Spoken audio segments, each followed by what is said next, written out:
Hello, I'm back. I just came up the shed. We've got a glare coming from that door, but you can see this is where I wash my beer glasses and that up the shed. And oh, the compressor just went off.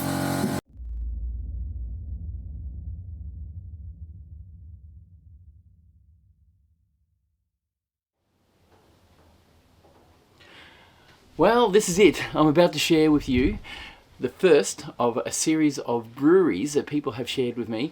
And Peter CAtto, thank you very much for loaning me or sharing me your video that I can share with the public.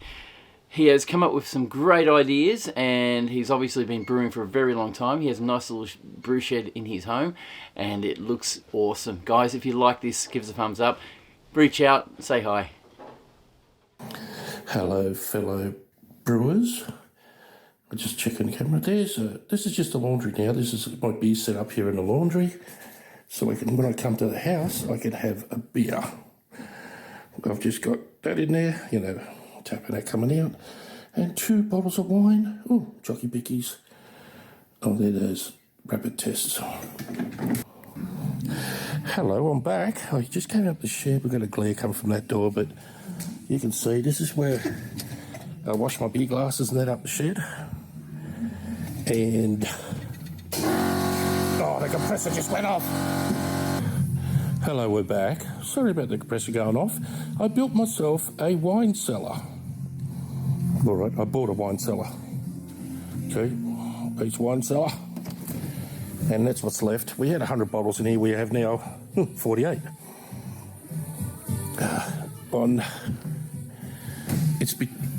I've got it set at 13, but it goes down to 12, and then the compressor kicks over and turns it on. It's always like that. I've had it in there since March. These benches I built so when we come over, anybody comes over, they can have a quiet beer. Oh, I washed that keg yesterday because I need it. We have these keg washers. But they never work good. No fluid ever come up.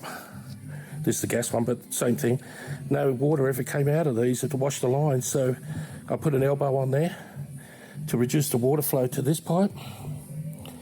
And I put a T-piece on here, and I'll run 1/2-inch line. Now, when you do the keg washing, it goes up the beer line and washes out the gas lines. These are empty kegs, got to be washed. Oh, I date my kegs. I put little tags on them to say when I when I filled them. This is the cleaner I use. I went to a guy at the pub and he told me he buys this for their beer glasses and everything, and I went to the same supplier and I buy that. It costs $60, but it lasts nearly 2 years. I bought this stainless steel trolley, or the wife did, just before Christmas, Father's Day, I think, and I use it to get the glasses out and wheel to the house. As you can tell, I've got to do my dishes. So this is the room where the magic happens. I've got a hose coming down to a filter from the tap over there, and I have a hose like you, but I don't have a water meter or anything. I just mark I'll show you in the shed. Here's some of the fermenters. They used to be the wine fermenters. They're 30 litres each. That is a 80 or 90 litre, I can't remember now. I used to make beer in that, but now I use it for the wine. I fill it right up. That's a shelf I built, electric can opener. And what do we have there? Oh, that's a little 5 litre keg when you go somewhere to have a beer. That's just a kettle I boil my water in. That's where I make my brew now. And that bucket I put the cans in because I don't do all grain anymore. My body won't allow it. And I just put 3 cans in there, 2 kettles of water. Here's the kettle I used for putting the water in. That's all it's used for, to warm the cans up. That is a sterilising machine to make your homemade steriliser. The vacuum to vacuum my carpet in here. I've got a spare gas bottle because it's too far to drive to get gas. And that's my draining hose. I've put this filter on. It's got a little micro filter in there, and maybe if I turn it a bit, you'll see better. A little micro filter in there, and that just stops any particulars, especially when you shake it up. That's a bottle filler that I use to fill the plastic bottles. This is a cupboard, different flavoured steriliser. Oh, that's the tilt. I love that tilt. It's the best thing ever. I just changed the battery after 4 years. Had to reset it. It was so simple. A couple of wine glasses. Just junk in my shelves. Oh, you got to have your tea towels and towels for your hands in here. There's a torch because I'm half blind to see how far the cake's filling. These are the wine bottles we drank out of the cellar. This is where we put the steriliser before we use it on our hands. Here is a drawer with just stuff in it. All the way down I've got all different parts.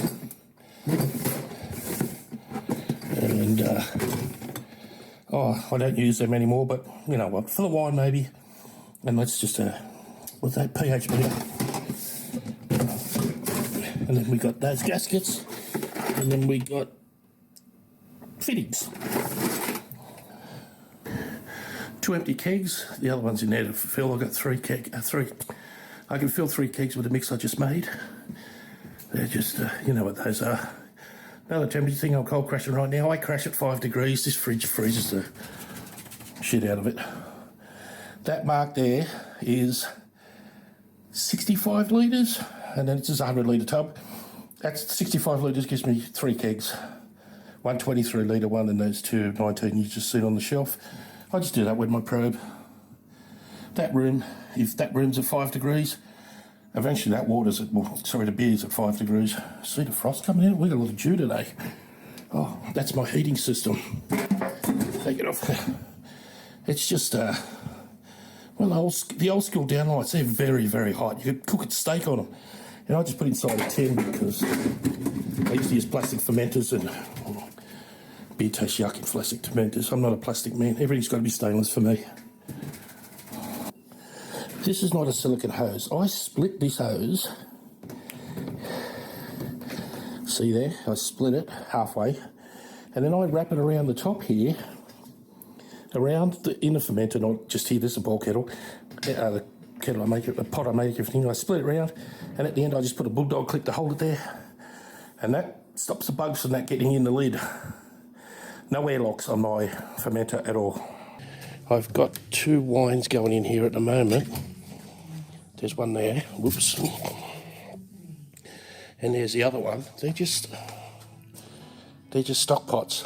And I cut a rubber gasket, like split it. You might see it further in here. You can see a bit just hanging over there, where it's not sitting properly.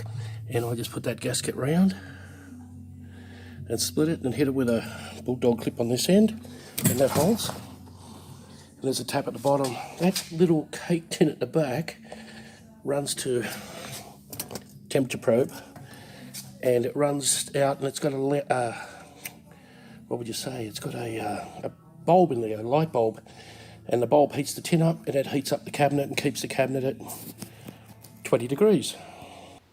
Well, I'm going to intervene here just to let you know, I'm impressed. This is a really different idea. I've never seen this before. Popping a rubber ring around your brew bucket rather than buying a whole fermenter. Not sure if it will work. Well, I'm sure it has, because you wouldn't be doing it otherwise. If you guys think it's a good idea, chuck a comment down below. Let us know what you think. This is the board. That gives me, if you ever want to know how to work out how much liquid's in your pot, that's the formula I come up with. You could come up with your own. This is my alcohol thing. 90% alcohol comes out of the still. You want it at 40%, times 3.5, minus 3.5. That will give you how much water you need to add to it to go to 40%. I don't make mine at 40% no more. It's too strong. Between 30 and 33% I make it. Depends how I feel on the day. And that's the mower. When the big mower needs oil change, and little mower I wrote filter and oil on it. I guess you don't care about that. This is the Keezer, as you would say. I've got a T-bar on here. That one's going at 10 psi for this fridge, and this one's going at 18 to 20 psi. See that? I see 18. I think it's better on 18, it's less gassy. And I just leave it there. I've left one there for 3 months and it's still, that's a temperature control, it keeps it at 0. And I've got 3 kegs in here at the moment, but I could fit 3 along that side, 3 along this side. The little fat one you've seen outside, that's a 23 litre, and a little 10 litre there.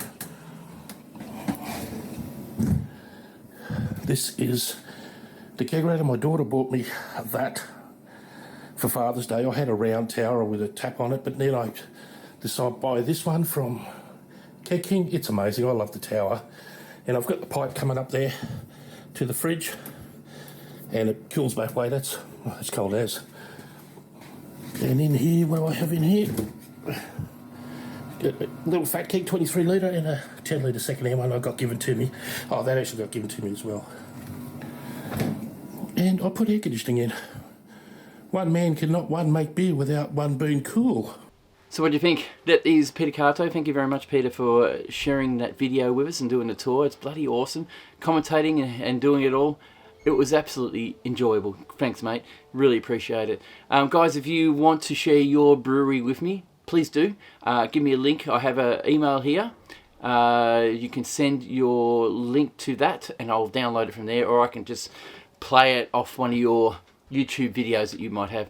I will record it and send it and share it with your permission, of course. And I'll happily announce your brew channel and put a link to it down below just to help you out a bit. I'm sure that people will get some great ideas from this and set up ideas. And, you know, I share my Brew Shed series just so people can see what I did to make my brewing experience better. And I want to see more from you guys. And Peter, you perfectly shared what I wanted to see in other people's breweries.